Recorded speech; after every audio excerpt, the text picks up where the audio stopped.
tómame otra vez. Quiero sentirte muy pegadito. Sara. Daniel, čo tu robíš? Nemal si náhodou riešiť niečo veľmi dôležité ohľadne svojej céry Adriany? No, áno. A ty si náhodou nemala nejaké stretnutie v reštaurácii tvojho kamaráta v Dallase? Áno, mala, ale chcela som, aby si išiel so mnou. Keďže si zrušil schôdzku, rozhodla som sa, že prídem sem a dám si jeden pohárik. Na miesto, kam sme ty a ja často chodievali. Áno, to je ale náhoda, čo? Hľadáš niekoho? Nie, počkaj. Nechaj ma hádať. Zrušil si našu schôdzku, pretože si sa dohodol s niekým iným. A ten, ako sa zdá, neprišiel. No áno, dohodol som sa, ale nie je to tak, ako si myslíš. Je to pracovné stretnutie. Áno, jasné, ale povedal si mi, že musíš niečo vyriešiť ohľadom svojej céry. Tak to je. Mám sa stretnúť s niekým, kto mi pomôže s Adrianou. Aha, ale čo? Opatrovateľka? Áno. Taká stará ako Joja, alebo staršia? Mladšia, omnoho mladšia. No, nie je to už ktokoľvek. Veľmi presná nie je. To by si mal mať na pamäti, keď ju budeš prijímať. No, ona je presná. Ja som prišiel skôr, aby som dostal dobrý stôl na pokojný rozhovor. Dobre. A čo keby si zatiaľ, kým príde, dal pohárik so ženou, ktorá dnes večer prišla o svoju schôdzku? No, Sara, naozaj ma mrzí, že som ti skazil plány. Voľa, kedy by to boli naše spoločné plány. Ale nie, len žartujem. Ja ti absolútne rozumiem, Daniel. Staráš sa o svoju dcéru. To je niečo, čo v dnešnej dobe veľa mužov nerobí. A čo keby sme oslávili naše stretnutie jednou whisky? Poď, dáme si, kým príde tvoja pestunka.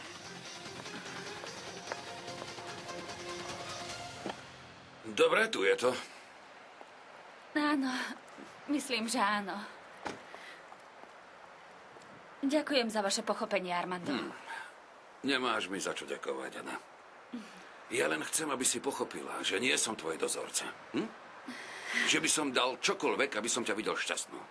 A myslím si, že mám právo trochu sa o teba báť. Mám vás veľmi rada, Armando. Veľmi.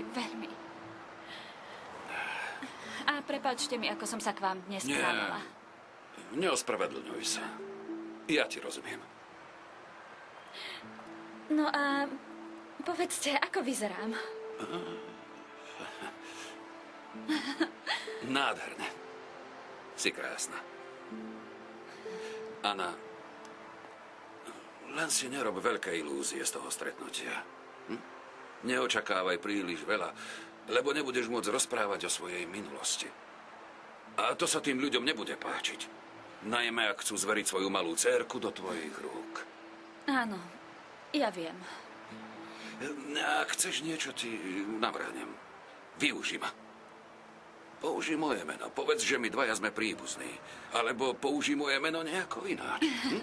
Dobre, urobím to, ďakujem. Dobre, tak bež už, lebo prídeš neskoro. Roberto a ja ťa tu budeme čakať. Dobre, s dovolením.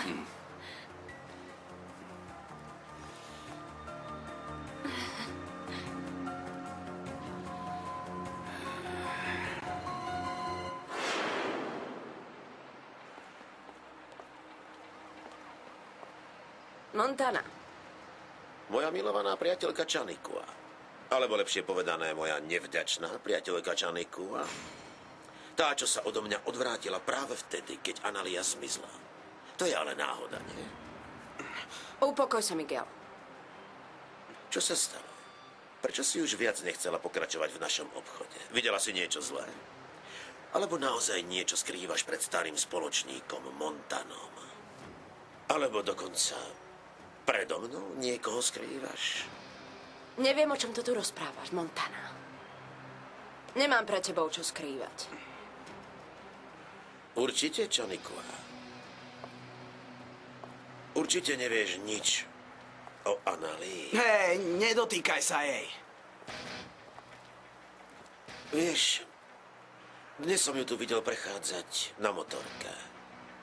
Som si istý, že si s ňou v kontakte, nie je tak? Nezačínaj s tým zase, Montana. Ty si zariadil, aby Analia zmizla. Kto iný by to mohol urobiť? Ty si myslel, že je spojená s políciou. Kto je to šteňa, čo ma nenechá v pokoji dorozprávať? Ju nechaj a polož tú pištoľ. Nebuď drsný.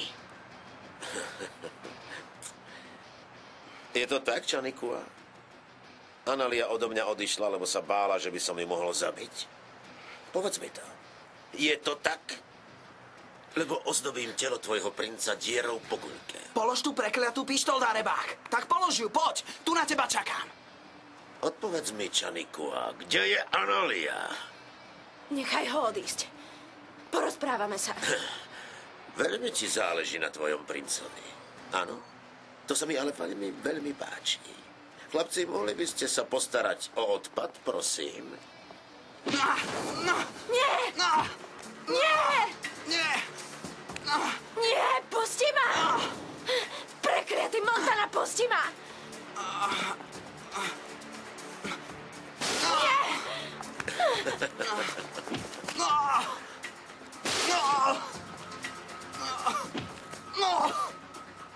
Vieš, budú ho byť dovtedy, kým mi nepovieš, kde je Analia, do čerta.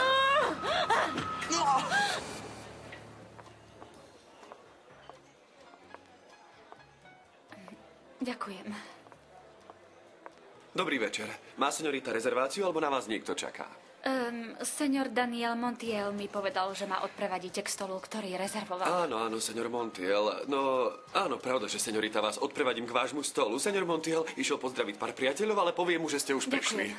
Poďte so mnou, prosím.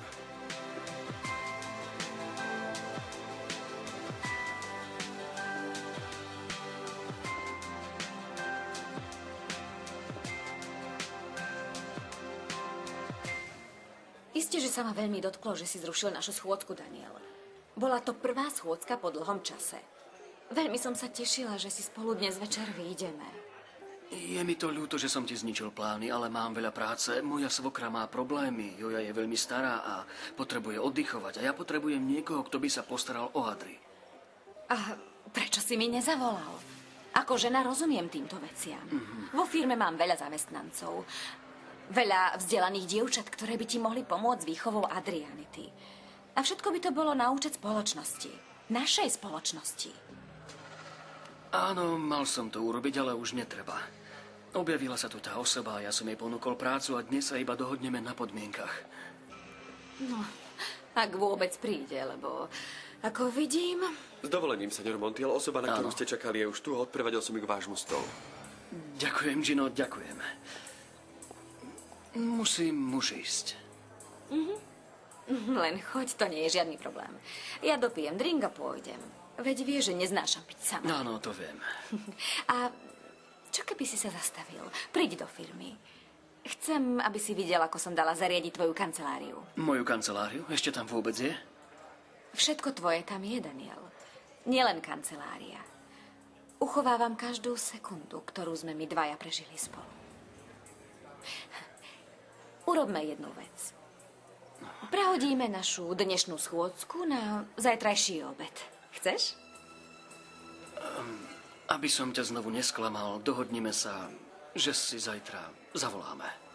Dobre?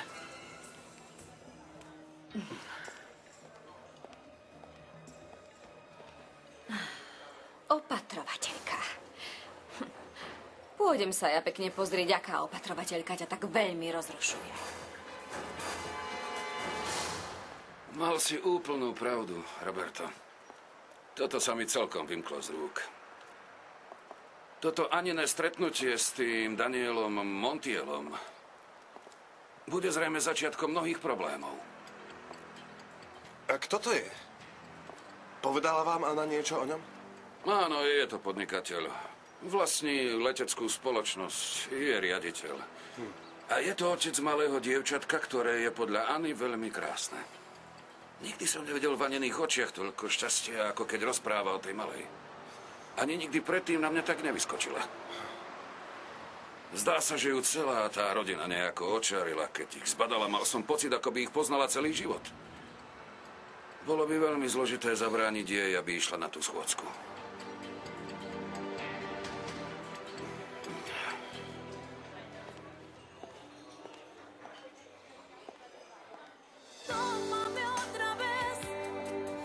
puedo sentir.